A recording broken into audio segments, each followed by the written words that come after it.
ተራምደን አንሄድም፣ ክንፍ አውጥተን እንበራለን።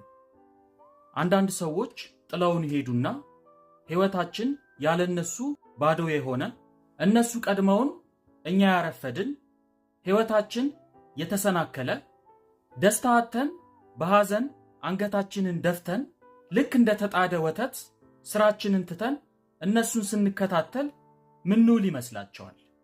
ጥለውን የሄዱት ለበጎ ቢሆንስ?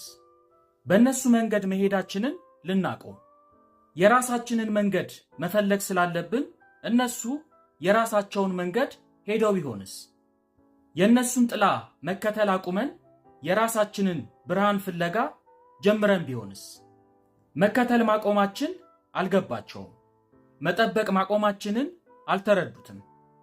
ቆም ብለን ማሰብ፣ ማደግ፣ መማር መጀመራችንን እያዩ አይደለም።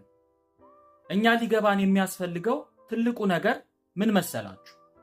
በእነሱ መሄድ የተፈጠረው ክፍተታችን ወይም ባዶነታችን በእነሱ ሳይሆን የሚሞላው በራሳችን ብቻ መሆኑ የገባን ቀን፣ ያኔ በራሳችን ቆመን የተነሳን ቀን